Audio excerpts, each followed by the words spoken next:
Hello and very warm welcome to all of you. कैसे हैं आप सब? मैं आपका मेंटर और आप देख रहे हैं लर्न इंग्लिश विदाउट रूल्स का स्पेशल सेशन।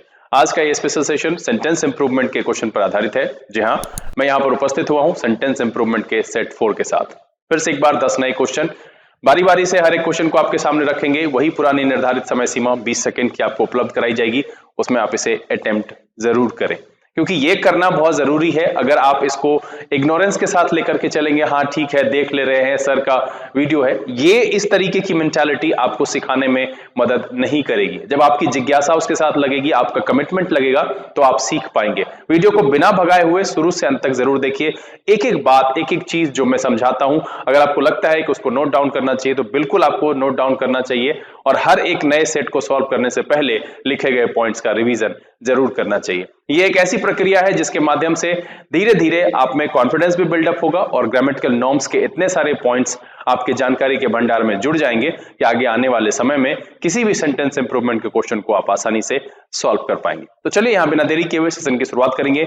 नोटबुक और पेन लेकर के तैयार हो जाइए। देखते हैं कि आज के सेशन में कौन से 10 नए क्वेश्चन शामिल किए गए। चलिए देखा।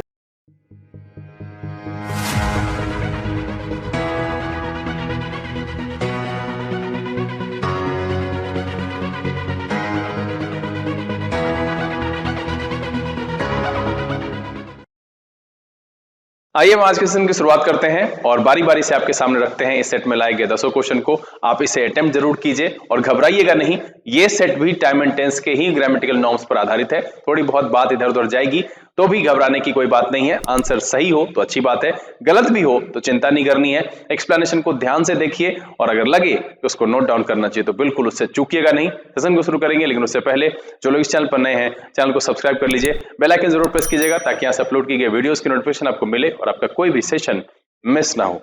चलिए आज के सेशन में जो क्वेश्चन लिया गया है उसमें पहला क्वेश्चन आपके सामने आ चुका है। मैं आपके लिए समय की व्यवस्था कर दूं और आपका समय शुरू होता है अब।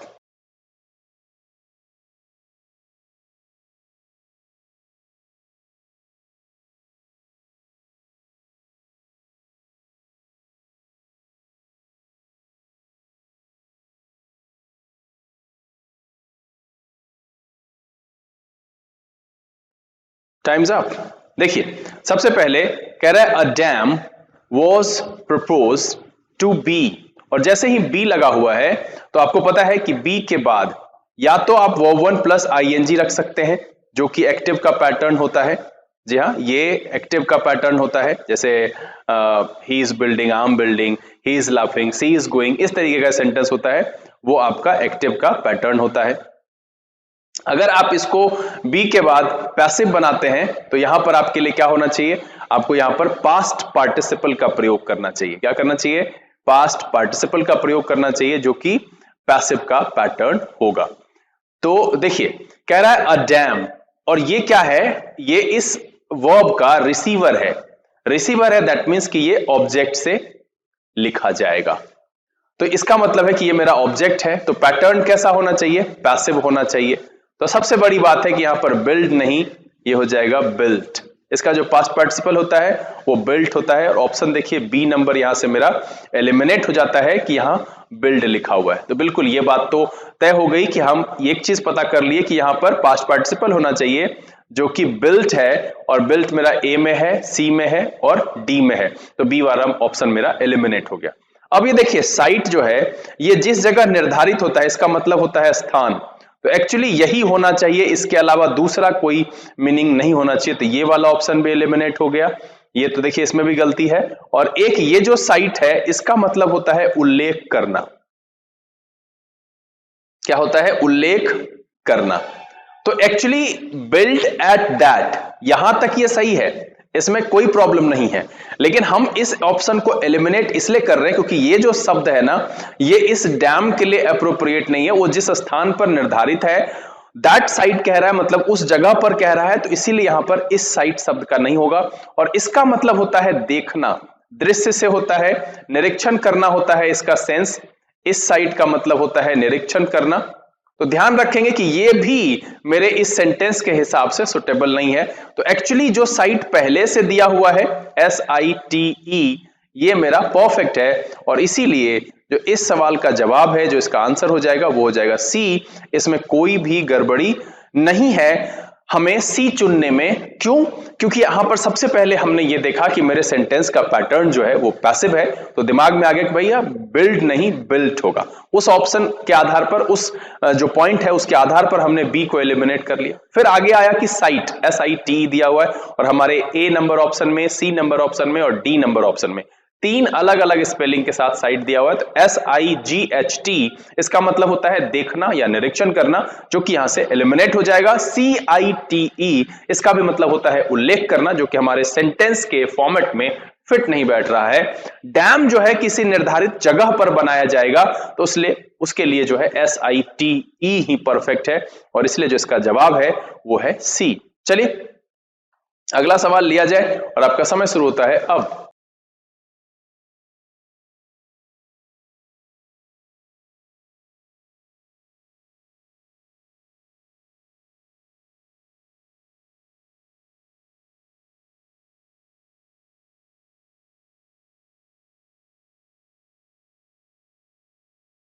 Times up. और देखिए ये जो सवाल है ना, ये मुफ्त का है। अगर आप सीधा सीधा थोड़े से स्मार्ट हैं, सूझबूझ वाले हैं, तो इसको आप आसानी से बना सकते हैं। देखिए एक नजर में ये कैसे बनेगा। मेरा अंडरलाइंड हिस्सा कौन सा है? कमेंट्स पास्ट बाय, ये मेरा अंडरलाइंड हिस्सा है, और इस अंडरलाइंड हिस्से में अनकाइंड नहीं आता है, बिल्कुल नहीं दिया हुआ है। तो इसमें भी अनकाइंडली है, इसमें भी अनकाइंड है, इसमें भी अनकाइंड है, और इसमें भी अनकाइंडली है। ये चार के चारों ऑप्शन एलिमिनेट हो गए। मुझे ये कहा जा रहा है कि भैया इस अंडरलाइंड हिस्से के बाद आपको ये अनकाइंडली, अनकाइंड, अनकाइंड और अनकाइंडली वाला जो A, B, C और D ऑप्शन है, आपको उसके साथ रखना है। तो आप जो है कैसे रखेंगे? इससे पहले आपने लिखा है द अनकाइंड, अनकाइंडली, ये हम एक बार नहीं लिख सकते। द अनकाइंड नहीं लिख सकते हैं। तो ये एक्चुअली यहां पर है नो करेक्शन रिक्वायर्ड। इसका जो आंसर है वो आपका हो जाएगा ई। यहां पर कोई भी जरूरत नहीं है रिप्लेसमेंट की। सबसे बड़ी बात ये हुई। दूसरी बात सोचने की है कि अब यहां पर देखिए कि ये मेरा जो है ये नाउन है, कमेंट्स, ठीक है। अब यहां पर अनकाइंड जो है वो एक एडजेक्टिव है, तो इसका जो पेयर है वो सही है, तो हम अनकाइंडली क्यों करेंगे, अनकाइंडली क्यों करेंगे। अब यहां पर है जो पासिंग ऑन, और मेरे पास जो है ए नंबर और डी नंबर, ये ऑप्शन एलिमिनेट हो गया। मैं टेक्निकलिटी की बात कर रहा हूं यहां पर कि अगर हम ग्रामेटिकल जो नॉर्म्स है उसकी भी बात करें, एक तो अंडरलाइन हिस्सा वैसे दिया हुआ है, अगर आप स्मार्ट है तो आसानी से यहां पर नो करेक्शन रिक्वायर्ड है, क्योंकि जो हर ऑप्शन में अनकाइंड से बना हुआ वो एडजेक्टिव या जो एडवर्ब है वो अनावश्यक है, उसको हम ऐड नहीं कर सकते, उस लिहाजन ये गलत हो जाता है। लेकिन अगर आप टेक्निकलिटी की बात करें, ग्रामेटिकल नॉर्म्स की बात करें, तो अनकाइंड जो है यहां पर एडजेक्टिव है, और उसके बाद कमेंट्स जो है वो नाउन है। तो एक एडजेक्टिव नाउन को क्वालिफाई करता है, उस लिहाजन जो है हम इसकी जो सेंटेंसेस में लिखते हैं तो एडजेक्टिव प्लस नाउन लिखते हैं, गुड बॉय, गुड गर्ल, इस तरीके से लिखते हैं, ठीक है। तो ये मेरा सही है यहां पर। अब अनकाइंडली, कमेंट्स, पासिंग बाय क्यों करें? यहां पर मेड जब लिखा हुआ है तो एक्चुअली यहां पर भी तो पास्ट होना चाहिए, तो पासिंग वाला खत्म हो गया। अब मेरे पास ए नंबर और डी नंबर ऑप्शन खत्म हो गया, बी नंबर ऑप्शन भी खत्म हो गया। अब यहां पर ये पोस्ट दिया हुआ है, ये बेमतलब है, तो वैसे भी जो है ग्रामेटिकल नॉर्म्स के आधार पर भी ये यहां से आसानी से समाप्त हो गया, और इसलिए जो है इसमें आंसर है नो करेक्शन रिक्वायर्ड। आप यहां पर आपके मन में होगा सर इतना लंबा क्यों कर दिया आप इसको, तो मैंने ये कहा कि एक देखो, सबसे पहले तो जो अंडरलाइन हिस्सा है, अगर आप स्मार्ट हो, आपको दिख जा रहा है तो ठीक। अगर आप ग्रामेटिकल नॉर्म्स भी बहुत सारे बच्चों ने सोचा होगा, तो इसलिए मैंने उसको भी एक्सप्लेन कर दिया कि आपको उसको भी देखना चाहिए। तो इसीलिए जो इसका आंसर हो जाएगा, क्या हो जाएगा? नंबर ई, क्या? No correction required. चलिए अगला सवाल लिया जाए और आपका समय शुरू होता है अब।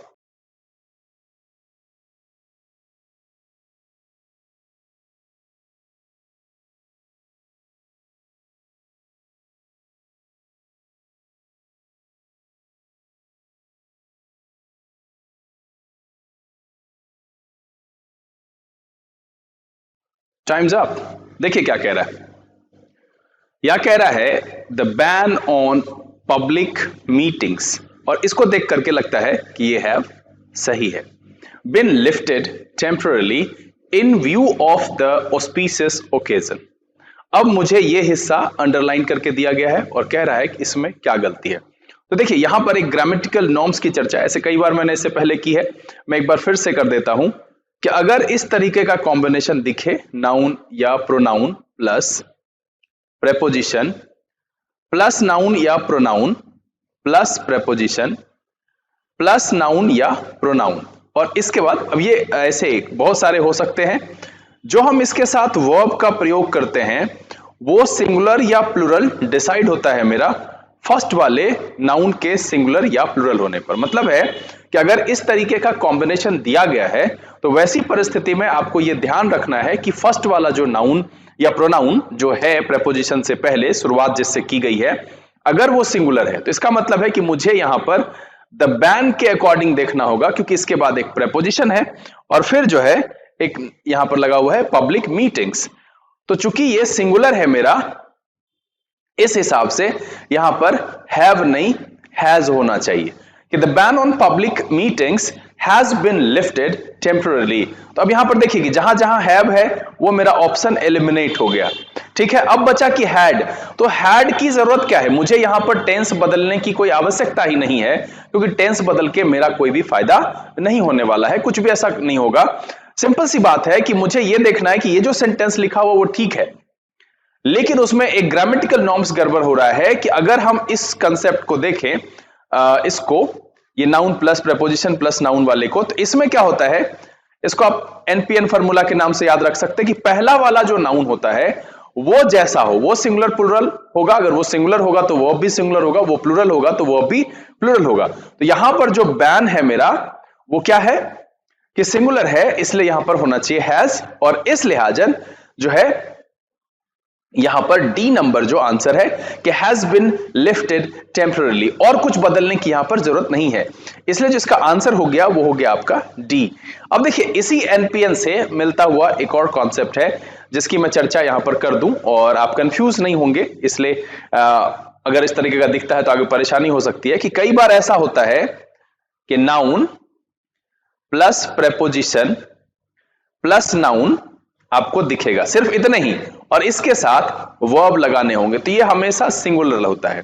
अब यहां पर कंडीशन क्या है कि ये दोनों नाउन सेम होते हैं, और ये जो सेम होते हैं तो सिंगुलर भी होते हैं। जैसे आपने सुना होगा, अब यहां पर जगह है तो मैं यहां पर लिख दूं, door to door is visited. क्योंकि एक के बाद एक की बात की जा रही है, इसलिए हमने ऐसा लिखा है डोर टू डोर। यहां पर आप डोर्स नहीं लिख सकते हैं, डोर्स टू डोर्स नहीं होगा, डोर टू डोर होगा। ये एक के बाद एक की बात बताता है, तो ये एक जो है इस तरीके का कॉम्बिनेशन भी आप नाउन प्रेपोजिशन नाउन का देख सकते हैं। बस इसमें ध्यान ये रखना है कि ये तब अप्लाई होगा जब साथ में जुड़ने वाले दोनों नाउन पहला और दूसरा दोनों सेम होगा, तो दोनों को सिंगुलर होना चाहिए, और उसके साथ जो वर्ब लगाएंगे वो भी सिंगुलर होगा। जब दोनों अलग अलग होगा तब मेरा पहला वाला नाउन जो है वो जिम्मेदार होगा कि वर्ब कैसा होगा। अगर पहला वाला सिंगुलर होगा तो वर्ब भी सिंगुलर होगा, और पहला वाला प्लूरल होगा तो वर्ब भी प्लूरल होगा। आप इस दोनों को ध्यान में रखेंगे, इस पर बहुत सारे सवाल पूछे जाते हैं, तो उस लिहाजन यहां पर ये दूसरा वाला जो कंसेप्ट है वो अप्लाई हुआ है। द बैन मेरा सब्जेक्ट है, and the answer is D.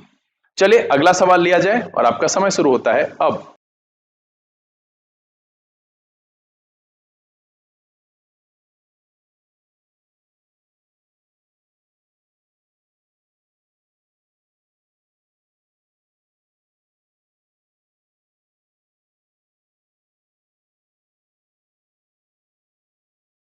Times up.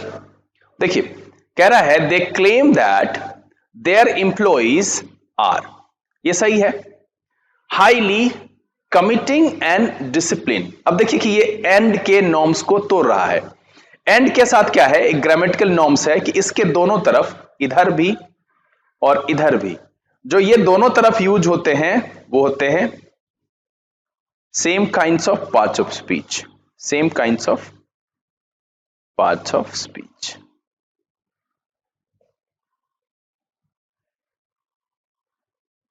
अब सेंटेंस के सेंस के आधार पर आपके मन में यह आ रहा होगा क्यों ना हम इसको इसमें आईएनजी जोड़ दें, तो एक तो ये अजीब हो जाएगा। सबसे बेहतर है कि देखिए यहां पर दे क्लेम, और क्लेम करने का मतलब है कि उन्होंने देखा है, परखा है, समझा है, तो they claim that their employees are highly committed and disciplined. ये तब आएगा जब कहीं ना कहीं से एक ऑब्जर्वेशन है, तभी उस ऑब्जर्वेशन के आधार पर एक क्लेम होगा। तो सेंटेंस के सेंस के आधार पर भी ये लग रहा है कि मुझे यहां कमिटिंग नहीं कमिटेड यूज करना चाहिए। और एंड वाले नॉर्म्स के हिसाब से भी अगर आप देखें तो इस तरफ भी, और साथ में आर है, एक तरफ पास्ट पार्टिसिपल, एक तरफ ये आईएनजी वाला जिसको आप प्रेजेंट पार्टिसिपल कह सकते हैं, इस तरीके का प्रयोग नहीं कर सकते। और यहां पर देखिए कि अब आपके मन में ऑप्शन दिख रहा है कि सर क्या हैव बीन हो सकता है? बिल्कुल हो सकता है कि रहे हैं। They claim that their employees have been highly committed and discipline, ये ठीक है, लेकिन हम दूसरे वाले हिस्से को भी तो देखें। यहां पर ये ऑप्शन चला गया मेरा कि कमिटिंग नहीं कमिटेड होना चाहिए, ठीक है। उसके बाद ये सबसे सटीक अभी तक दिख रहा है आर हाईली कमिटेड, जो मुझे चाहिए था कमिटिंग को हटा करके कमिटेड करना है, तो ये मेरे दिख रहा है। आगे दिख रहा है कि हैव हाई कमिटमेंट्स, फिर यहां पर ये जो है ये गड़बड़ हो गया, यहां से ये एलिमिनेट हो गया। चलिए हैव बिन, और यहां कमिटेड भी दिया हुआ है, लेकिन ये देखिए ये गड़बड़ हो गया, यहां पर होना चाहिए हाईली, और ये इस तरीके का प्रयोग सही नहीं है। तो ये ऑप्शन भी मेरा एलिमिनेट हो गया, यहां से ये ऑप्शन भी एलिमिनेट हो गया। तो फाइनली जो मेरा आंसर बचा इसका वो हो गया आपका बी। ध्यान क्या रखना है, बेसिकली ग्रामेटिकल नॉर्म्स की चर्चा जब हम यहां पर करेंगे तो इसमें यही है कि एंड के दोनों तरफ सेम काइंड्स ऑफ पार्टिसिपल्स का इस्तेमाल होता है on the basis of sense of the given sentence. मुझे ये लग रहा है कि बेहतर है कि हम कमिटिंग को कमिटेड कर दें और मेरा सेंटेंस सही हो जाएगा। दैट्स व्हाई जिसका आंसर है वो हो गया आपका बी। चलिए अगला सवाल लिया जाए और आपका समय शुरू होता है अब।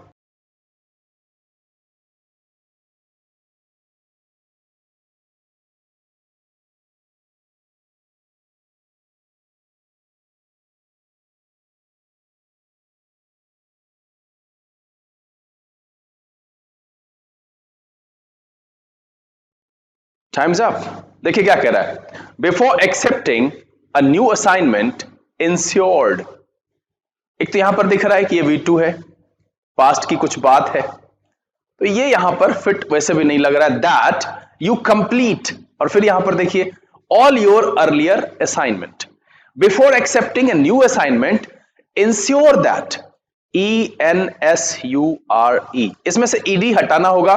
सिंपल सा है कि ये इंश्योर करने की बात है, तो ये पास्ट में हम इसको नहीं ले जा सकते कि किसी भी असाइनमेंट को एक्सेप्ट करने से पहले, स्टैटिक नेचर की बात थोड़ी सी हो रही है, एक्सेप्ट करने से पहले ये आप इंश्योर कर ले that you complete all your earlier assignment. तो यहां पर जो है इंश्योर दिख रहा है मेरा कि यहां पर इसमें भी इंश्योर है, इसमें भी इंश्योर है। अब ये श्योरली ये बेमतलब का रिप्लेसमेंट है जब मेरे इस शब्द से मेरा मीनिंग आ जा रहा है। मैंने पहले ही कहा है कि सेंटेंस इंप्रूवमेंट या एरर, कहीं पर भी एरर में तो खैर गलतियां दिखती है तो समझ में आ जाता है कि भाई यहां पे गलती होगी, मुझे क्या रिप्लेसमेंट होगा। रिप्लेसमेंट वाले में ये ध्यान रखना है कि भाई ये बदल नहीं देना है, बदल करके हम कई तरीके से लिख सकते हैं, बट रिप्लेसमेंट में है कि अगर मिनिमम लेवल तक वो सही है, सारे ग्रामेटिकल नॉर्म्स को वो सेटिस्फाई कर रहा है, उस पर वो फिट बैठ रहा है, तो रिप्लेस की जरूरत भी नहीं है। No replacement, no correction required, यही मेरा आंसर होना चाहिए। तो यहां पर जो मेरा शब्द दिया हुआ है अगर उसके साथ रिप्लेसमेंट पॉसिबल है तो नए शब्दों की जब अति आवश्यकता नहीं है तो जोड़ने का कोई मतलब ही नहीं है, ये ऑप्शन यहां से एलिमिनेट हो जाएगा। अब है कि ensure that you are completing, ये यहां से जो है बेहतर मीनिंग नहीं देगा। यू कंप्लीटेड ये भी निरर्थक हो जाएगा, ये ऑप्शन यहां से एलिमिनेट हो गया और ये भी ऑप्शन यहां से एलिमिनेट हो गया। सबसे है बेहतर कि इंश्योर दैट यू कंप्लीट, क्योंकि बाकी वाले हिस्से को सुधारने की जरूरत ही नहीं है, वो मेरा यहां से यहां तक हूबहू मिल रहा है। दैट्स व्हाई जो इसका आंसर है वो सबसे बेहतर आंसर इसका ए है। द बेस्ट रिप्लेसमेंट कह सकते हैं, जो करेक्शन इसमें चाहिए वो ए से आपको मिल जा रहा है, इसलिए इसका जो आंसर है वो ए है। चलिए अगला सवाल लिया जाए और आपका समय शुरू होता है अब।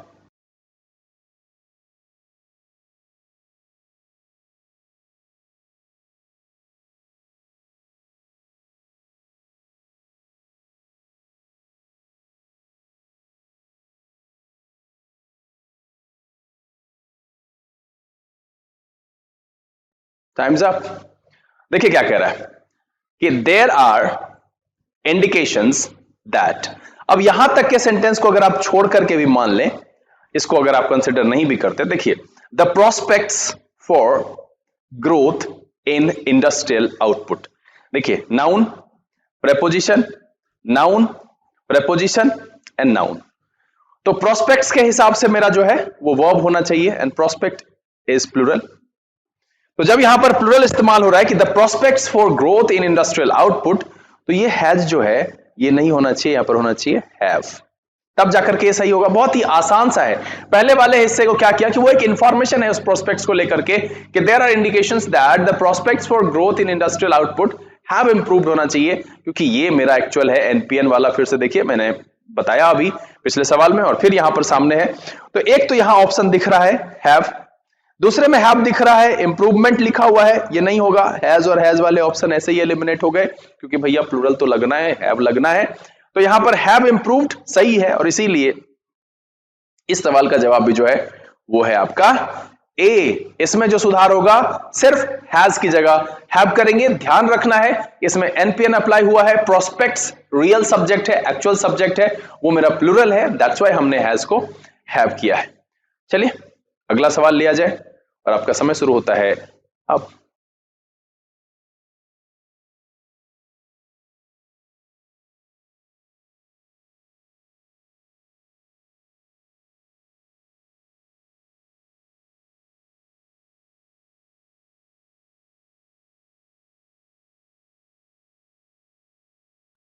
Times up. देखिए क्या कह रहा है, the increase time devoting to watch television is one of the important causes of the decline in reading ability। और मेरा जो ये हिस्सा है ये devoting to watch, सबसे पहले है द increased time, या होना चाहिए devoted, जो पहले से समर्पित किया गया है devoted, ये एक्चुअली यहां पर होना चाहिए devoted टू वॉच टेलीविजन। तो सबसे पहले हम इसके हिसाब से देखते हैं डिवोटेड क्यों लिखा मैंने, कि जो पहले कर दिया गया है उसकी बात कह रहे हैं, कि जो बढ़ा हुआ समय है जो डिवोटेड किया गया है टेलीविजन देखने के लिए, वो एक कारणों में से सबसे एक जो महत्वपूर्ण कारण है किस चीज का, रीडिंग एबिलिटी के घटने का। तो डिवोटेड देखिए यहां पर भी है, यहां पर भी है, यहां पर भी है और यहां पर भी है। तो इसके आधार पर अभी तक तो एलिमिनेट नहीं हो पाया चारों ऑप्शन। फिर कह रहा है टू वॉच नहीं, या होना चाहिए to watching, devoted to watching television, ये एक साथ है। ये जो टू है ये यहां पर प्रेपोजिशन की तरह इस्तेमाल हुआ है। अब कहिएगा सर क्या टू किसी और तरीके से इस्तेमाल होता है, इसकी चर्चा मैंने एक दो बार की है, यहां पर फिर से मैं आपको बता दूं। तो देखिए टू वॉचिंग इसमें दिख रहा है, जब हम यहां लिखते हैं फॉर द वॉच, इसका कोई सेंस ही नहीं है। For the watch of the, ये फिर अजीब तरीके का सेंटेंस होता है। और कीप वॉचिंग होना चाहिए, इसमें भी आईएनजी नहीं लिखा हुआ है, उस हिसाब से भी यहां पर ये कॉम्बिनेशन गलत है। तो actually the increased time devoted to watching television, और एक्चुअली वो बी में है। तो मेरा जो आंसर है इसका, इस सवाल का जो जवाब है वो आपका बी यहां पर डिसाइड हो गया कि भैया इसका जो आंसर होगा डिवोटेड टू वॉचिंग होगा। अब सबसे बड़ी बात है कि क्या टू के बाद हम किस तरीके से वर्ब वन प्लस आईएनजी कर सकते हैं, नहीं कर सकते। मैक्सिमम बच्चों को बस इतनी सी जानकारी होती है कि टू के बाद वी1 का प्रयोग करते हैं। देखिए बच्चे इस बात को हमेशा से ध्यान रखिए कि टू अगर साधारण तौर पर देखें तो एक प्रेपोजिशन की तरह भी इस्तेमाल किया जाता है, और टू जब एक प्रेपोजिशन की तरह इस्तेमाल किया जाता है तो इसके साथ आप नाउन यूज कर सकते हैं या वर्ब वन प्लस आईएनजी भी यूज कर सकते हैं, क्योंकि वर्ब वन प्लस आईएनजी भी जो है एक नाउन इक्विवेलेंट की तरह काम करता है। और टू का जो दूसरा यूज है वो होता है इन्फिनेटिव मार्कर की तरह यूज, इन्फिनेटिव मार्कर की तरह इस्तेमाल करते हैं इसको। और ये इन्फिनेटिव मार्कर की तरह इस्तेमाल करने पर इसके साथ जो है मतलब V1 का इस्तेमाल होता है, ये कॉम्बिनेशन फिक्स है। तो टू का एक्चुअली किस तरीके से इस्तेमाल हुआ है ये आपको समझना पड़ेगा। जैसे एक एग्जांपल मैं आपको दूं, जैसे हम कहते हैं I am about to go, अगर मैं इसको लिख रहा हूं यहां पर, आप ये समझिए इस सेंटेंस में ये मेरा प्रेपोजिशन है और ये जो पैकेज है two plus V1, this is infinitive, ये मेरे इन्फिनेटिव की तरह इस्तेमाल हुआ है। यहां पर टू इस इन्फिनेटिव का एक हिस्सा है, इन्फिनेटिव मार्कर के साथ आया है। तो यहां पर सीधा सा है कि टू मेरा प्रेपोजिशन नहीं है। अब प्रेपोजिशन वाला एग्जांपल अगर आप देखेंगे तो आप सीधा सीधा लिख सकते हैं कि I object to walking on Sunday. ये देखिए अब इसके बाद क्या हुआ है कि टू के साथ हमने वर्किंग का इस्तेमाल किया है कि वर्किंग ऑन संडे को वो ऑब्जेक्ट करेगा, I object to working on Sunday. अगर आप इसका दूसरा एग्जांपल एक और मैं यहां पर आपको दूं, I am used to working with all kinds of people, all kinds of people। तो यहां जो इस्तेमाल हुआ है ये टू और ये इस एग्जाम्पल में ये प्रपोजिशन की तरह इस्तेमाल हुआ है। इसको अगर हम अलग कर लें तो ये जो एग्जाम्पल है ऊपर, ये ऊपर वाला ये इन्फिनेटिव की तरह इस्तेमाल हुआ है जो मैंने यहां पर ऑलरेडी लिख दिया है, और नीचे वाला जो है ये प्रपोजिशन की तरह मैंने इस्तेमाल करके दिखा दिया। तो आप सीधी सी बात समझिए कि अब आपको इस बात को समझने में कोई ऑब्जेक्शन नहीं होना चाहिए कि टू का इस्तेमाल दो तरीके से किया जाता है। एक जब वो प्रपोजिशन की तरह करते हैं तो प्रपोजिशन के बाद वैसे भी एक नाउन इस्तेमाल होता है, प्रोनाउन यूज कर सकते हैं, तो वो हम करते हैं। वर्बियल नाउन जो वर्ब वन प्लस आईएनजी होता है वो भी उसके साथ प्रयोग किया जाता है। तो इसीलिए जो इस सवाल का जवाब है वो है बी। इसका जो आंसर हो गया वो हो गया आपका बी। चलिए अगला सवाल लिया जाए और आपका समय शुरू होता है अब।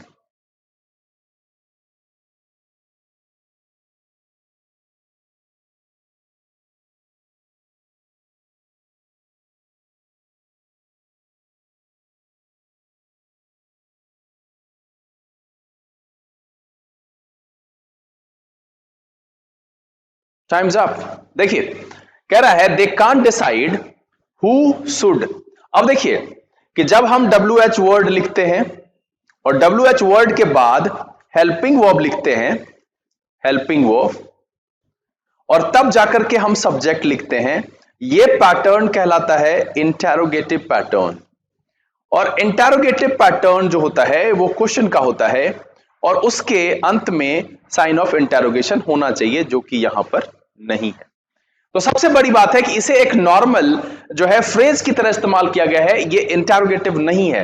दैट मींस शुड को जो है इधर होना चाहिए कि who they should blame for inefficiency, they can't decide who they should blame for inefficiency. और देखिए कि संजोग से मेरा जो एक ऑप्शन है ये और ये, इस तीनों में मेरा शुड जो है वो बाहर की तरफ लिखा गया है। इसको इन्वर्जन कहते हैं। जब मैं एडवर्ब की क्लास शुरू करूंगा, बहुत सारे लोगों ने रिक्वेस्ट लगा रखी है एडवर्ब के लिए, तो वहां पर हम इस पर विशेष से बात करेंगे कि इन्वर्जन किस किस परिस्थिति में लागू होता है, इन्वर्जन लागू होता है तो क्या इंडिकेट होता है, इन्वर्जन कितने तरीके का होता है। तो यहां सिंपल सी बात समझिए कि ये भी मेरा एलिमिनेट हो गया, ये भी एलिमिनेट हो गया और ये भी एलिमिनेट हो गया।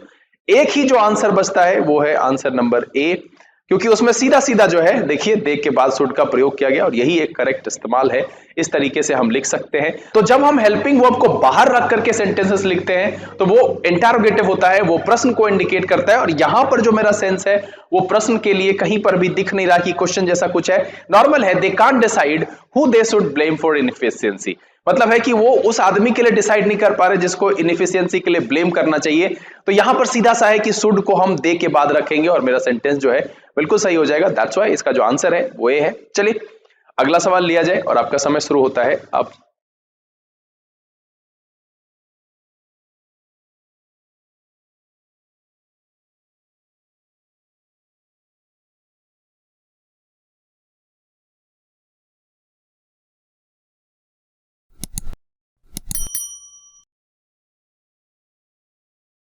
Times up. देखिए क्या कह रहा है, गेस मस्ट।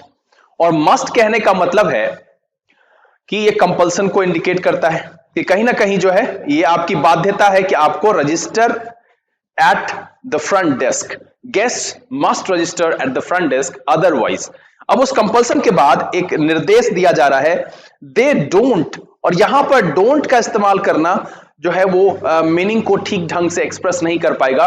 कि कह रहा है कि गेस्ट को एकदम बाध्यता उन्हें जो है साइन करना है, तभी उन्हें किसी चीज की क्षमता प्राप्त हो सकती है, कहीं पर जो है कुछ प्राप्त करने की, कुछ करने की, कुछ उनको मिल सकता है तो ज्यादा बेहतर है। ऐसे देखिए कि यहां पर डोंट के साथ ऑब्टेंड लगाया है, ये मेरा ग्रामेटिकल पैटर्न ही यहां से एलिमिनेट हो जा रहा है।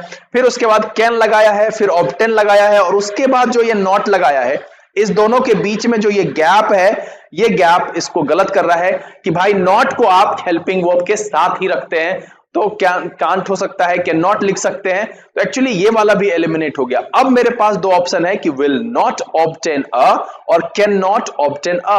अब इसमें है कि सबसे अप्रोप्रिएट कौन सा है, इस चार ऑप्शन में जो अप्रोप्रिएट होगा वही मेरा आंसर होगा। तो अप्रोप्रिएट जो है वो कैन नॉट ऑब्टेन है, क्योंकि विल जो है कहीं ना कहीं पॉसिबिलिटी की बात कहता है।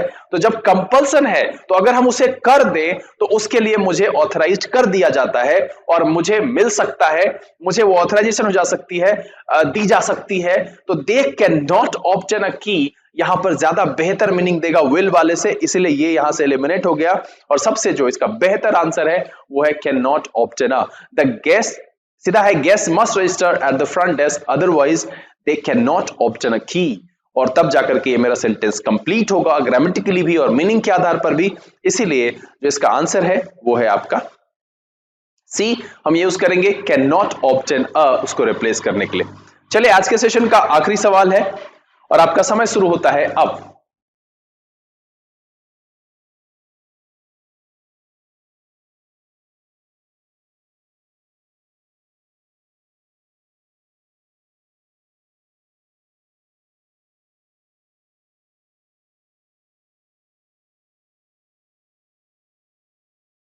Times up. देखिए कह रहा है कि it is not a good thing that only high officials have access to the governor. Access करने का मतलब है कि वहां तक पहुंचने की अनुमति, हैव एक्सेस। तो ये नाउन की तरह भी इस्तेमाल करते हैं और आपको पता है कि हैज हैव हैड के बाद हम नाउन इस्तेमाल करते हैं। आई हैव अ काउ इस तरीके से लिखते हैं, बहुत ही कॉमन है। I have a pen normal हम इस तरह का इस्तेमाल करते हैं। तो it is not a good thing that only high officials have access to the governor. यहां पर are accessible, have exceeded, have exceed, have accessibility for, यहां सीधा सा है कि रिप्लेसमेंट इसमें से कोई भी हो सकता है। बट देखिए रिप्लेसमेंट का सबसे बेहतर कंसेप्ट यह है कि अगर दिया गया जो अंडरलाइन हिस्सा है वो मीनिंग को कन्वे करने में पर्याप्त है, वहां से मीनिंग आ रहा है, ग्रामेटिकली भी वो ठीक है, तो उसको रिप्लेस करने की जरूरत नहीं है। और एक्चुअली ये मीनिंग जो है ठीक ठीक कन्वे कर पा रहा है कि ये अच्छा नहीं है, ये अच्छी चीज नहीं है कि सिर्फ हाई ऑफिसर्स के पास जो है गवर्नर तक जाने की अनुमति है, have access to the governor. तो ये जो है बिल्कुल सही मीनिंग दे रहा है। दैट्स व्हाई रिप्लेसमेंट की कोई जरूरत नहीं है। और इसीलिए जो इसका आंसर है वो हो जाएगा no correction required, and option जो होगा उसका हो जाएगा ई। उम्मीद करता हूं कि आज के सेशन को आपने एंजॉय किया होगा और आपको अच्छे अंक प्राप्त हुए होंगे। आप अपने अंक मुझे लिख करके सूचित जरूर करें। उम्मीद तो यह भी है कि इस छोटे से सेशन से आपको बहुत सारे ग्रामेटिकल नॉर्म्स की जानकारी प्राप्त हुई होगी और ये वीडियो आपको काफी मजेदार लगा होगा। अगर ये वीडियो आपको अच्छा लगा आप इसे लाइक कर दें। अगर आपने चैनल सब्सक्राइब नहीं किया है प्लीज सब्सक्राइब कर लीजिए, बेल आइकन जरूर प्रेस कीजिएगा ताकि यहाँ से अपलोड की गई वीडियोस की नोटिफिकेशन आपको मिले और आपका कोई भी सेशन मिस ना हो। जो लोग यहाँ पर पहले जुड़े हुए हैं वो इसे ज्यादा से ज्यादा सोशल नेटवर्किंग साइट पर शेयर करें, पढ़ें, पढ़ाएं, खुश रहें, मस्त रहें। लाइक शेयर कमेंट करने में कंजूसी ना करें। सब्सक्राइब अगर आपने नहीं किया है प्लीज इसको सब्सक्राइब कर लीजिए। जितने ज्यादा से ज्यादा लाइक कर सकते हैं ज्यादा से ज्यादा लोगों तक पहुंचा सकते हैं, क्योंकि अभी बहुत सारे बच्चे हैं जो बेमतलब बैठे हुए हैं, उनको पढ़ने के लिए सोर्स चाहिए। तो अगर आपको लगता है कि ये फायदेमंद है और को भी फायदा पहुंचा सकता है तो बिल्कुल आप इसे शेयर करिए, लाइक करिए। अपने मन की बात जो आपकी दुविधा है आप नीचे लिख करके कमेंट करिए। हम कोशिश करेंगे जल्द से जल्द उसका निदान भी आपके सामने रखें। समय यहां से विदा लेने का, लेकिन अगले दिन फिर एक रोचक एपिसोड के साथ बहुत जल्द आपके सामने उपस्थित होंगे। तब तक के लिए घर में रहिए, स्वस्थ रहिए, अपना और अपने परिवारजनों का ख्याल रखिए। लर्न इंग्लिश विदाउट रूल्स के सेशन से this is B K Singh signing off. Keep reading, keep practising. Thank you, God bless you.